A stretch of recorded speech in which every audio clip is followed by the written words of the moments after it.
Oh, it's very exciting. I think each year puts a different spin on it, but we've got some nice horses to go to war with this year, and some nice 2-year-olds who've turned 3, obviously, and no, the spring's very exciting. I think we're always trying to evolve and trying to change the type of horse that we train, and obviously elevate the quality of horse that we're training. And we've got a lot more horses who are trying to be laid out for the bigger meetings, and I think that's where everyone wants to be. But we had winners at Newmarket, at Ascot, at Goodwood. We did have winners all through the year, and we want to try and do that again this year. But it takes a bit of planning. So I think we might have had a slightly slower start, but intentionally, we went to Dubai, and that was a success, and we ran less horses on the all-weather. And but no, we're looking forward to it. And you obviously enjoyed a successful period out in Dubai, particularly with Al Dassim. Yeah, Al Dassim, he sort of exceeded our expectations, and I think when the list of horses came out for the pool that he was going to be running against, we were pretty hopeful that he'd show up well, and he travelled out there good, and obviously showed a liking for fast ground and a straight track. And yeah, I didn't think he'd get to where he did, and obviously a little disappointing, but I think for a horse who hadn't even turned 3 yet to only get beat 3 lengths in the Alquoz was a huge credit to him. And what's the plan with him for this season? I think the main target, mid-season target, has to be the Commonwealth Cup. He could go to the Sandy Lane at Haydock on the 21st of May, but we'll see. He's back in full work at the moment. He's cantering away, and had a nice break when he got back. He went straight out to the paddock, and he looked super. So yeah, he's a horse that Ascot's got to be his main target. And one that didn't quite go to plan was Miss the Cut. On the day, it all seemed to go wrong for him. Look, he was frustrating, and he's now headed on to warmer shores, and we wish him the absolute best of luck. He was one of our first Royal Ascot winners, and very imposing, physical, and given us some great days. And I think obviously the partnership remains. They're Babington and Lanes End Stud, and yeah, I look forward to seeing him running out there. And he showed a real liking for that dirt when we took him to Saudi, and possibly in a different world he might have run on dirt for us. But no, we wish him the best of luck, and what a horse he was. And now looking ahead to this season and all the exciting new runners that you've got. First of all, we've got the 2 fillies, Queen Ollie and Believing. Yeah, Queen Ollie's obviously a new addition to the yard, and a filly who has been training well through the spring. She's nearly there in her coat, and we're looking forward to stepping her back up to 7 furlongs. She was second at Newmarket at the back end of last year, and I think back up to 7 furlongs, it just might allow her to travel a bit better. And her work's been pleasing, and we're looking forward to seeing her. And Believing. She was a filly who possibly was a little immature after the breeze, and won her maiden well, having missed the kit very badly, and she just seems a more mature mental prospect this year. She's had a wind off over the winter, and I just hope that might allow her to relax in her races a bit better. And she's by Memas out of a Kodiak mare, and she may well come back to sprinting, but she holds an entry in the Guineas, and we've got to try her in either a Fred Darling or a Nell Gwyn, and she looked better at Newmarket than she did at Newbury, so that's the way that we're going to go. Perfect. And then also this week, another Ama racing horse, Radeborg. Yeah, Radeborg's a nice addition to the yard. We gelded him when he arrived, and he's nearly there. He's probably improved for the run. Very big horse, and he does look a bit lighter now, having been gelded. So look, he was beaten 5 3/4 lengths, I think, in the Champion Mile at Ascot at the end of last year, and I think he should like the soft ground this week. So he comes here in good shape. And Beautiful as always, looks like she'll make her debut for you. Yeah, Beautiful as always, nice filly, Kingman unraced filly who has, she hasn't done any serious work yet. Nice to get on the track. She's obviously got a very good pedigree, and one who I expect might get a little bit further, but super nature, and a filly who we like at home. And Totally Charming ran a pretty good race on pretty soft ground. I know he likes that ground, but over in Ireland. How's he come out of that race? Totally Charming. He's a horse who one to really look forward to this year. I think in those big handicaps, and work back from he's a Victoria Cup, Buckingham Palace type of horse. So his next target is the Victoria Cup. I think he was a good winner at Doncaster at the back end of last year, and just didn't quite see out the sort of stiff mile at the Curragh, and possibly hit the front too soon. And yeah, he'll be a bit of fun over 7 furlongs going forward. And Cadillac.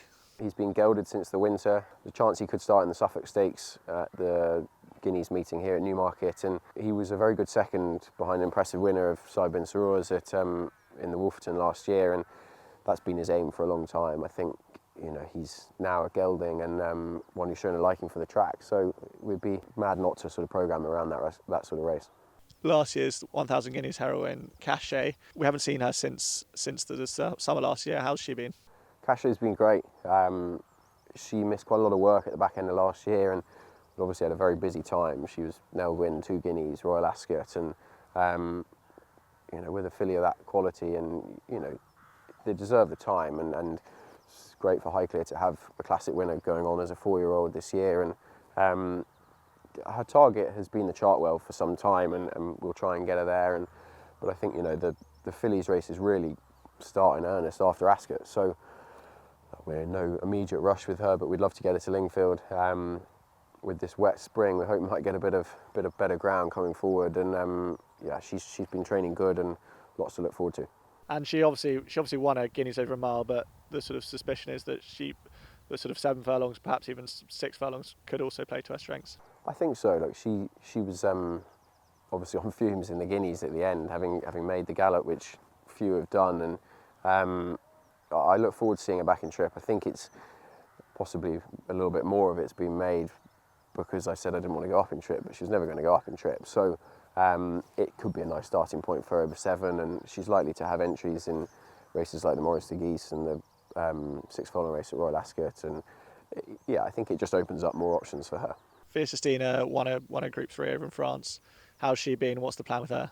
Fierce Estina, nice filly who obviously was a good winner down in the south of France, sort of on a last start for us back end of last year, and she's come back bigger and stronger as a 5-year-old this time, and her work's been good. She's stepped forward again, and she could go to the Dahlia.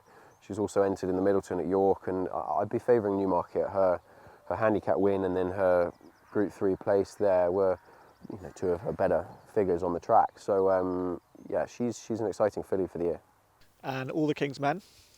All the King's Men slightly sort of fluffed his lines a little bit the other day. He was drawn wide, and we had to sort of take back, and obviously beaten by a very good horse of Clive Cox's. And he's a horse who I kind of, since he won at Lingfield, as the Buckingham Palace has been his plan, and I think a straight track will allow him just to get into the race a bit easier. And he's got a little way to go, but he reminds me of a horse like Inver Park from last year, who we might be getting there pretty late, but going to try and sneak in off the bottom. Exciting. And when we were here this time last year, I think the 2-year-old you put up was Pastiche. How's she doing? Yeah, Pastiche doing good. She's quite far forward in her prep now. She's nearly ready to run, and plan is to go to Lingfield on the 24th for a fillies novice. She's wintered good, and I think Zoustar is starting to warm up, and obviously a Group 1 winner at the back end of last year, and he himself was a late maturer, and she's a very good looking filly. She's strengthened up over the winter, and we'll see where we go, but the Sandringham has been a plan for a while. She's on for a mark which should nearly get her in, so but her work's pretty pleasing. And Marmara Star was just touched off on Saturday. What's the plan with her? Yeah, Marmara Star was possibly a little bit shorter work. It's a long year. She's a filly that the Racing League has been a plan for a while for her, and I think we need to get her on turf, really. She was a bit numb around Wolverhampton the other day and ended up in front and was there to be shot at, and she's a progressive filly who I think we'll see her back in the winners' enclosure soon. And Baradar ran such a tremendous race in the Lincoln, just bumping into clearly a very good horse in Migration. How's he? Yeah, Baradar's doing great. Quite like Totally Charming. They were in the 2 Lincolns, and I think they're both weak stayers at the mile on soft ground. They both want soft ground, but he also will come back for the Victoria Cup, and Buckingham Palace has to be sort of his main target. He does want to get his toe in, so he'll probably have a declaration and we'll make a decision on the day, but he's certainly better with a bit of ease in the ground.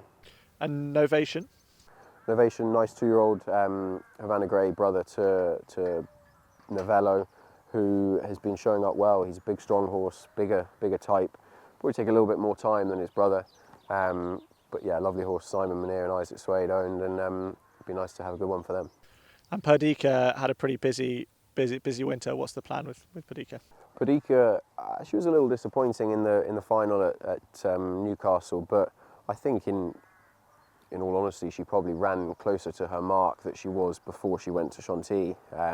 Fantastic for Sally Nichols to breed a listed winner, and she'll go home to the farm at the end of this year, more than likely. But she's going to be busy. She's in the Lansdowne, showed a liking for soft ground, both in Dubai and here. So yeah, very pleased with her. She looks super and could be a busy one this summer. Naxos was obviously impressive at Newcastle the other day. Very pleased with him. He's got the pedigree to improve as he gets up to 10 furlongs, and being by Saxon Warrior, you'd imagine as a 3-year-old we'll see him come into his own. But he's done very little wrong at the moment, and one that possibly we could work back from the Golden Gates handicap at Royal Ascot. And Simply Sondheim was a revelation last year. Could we see similar scenes this year with him? Simply Sondheim was he took me a bit by surprise. I didn't expect him to improve as much as he did.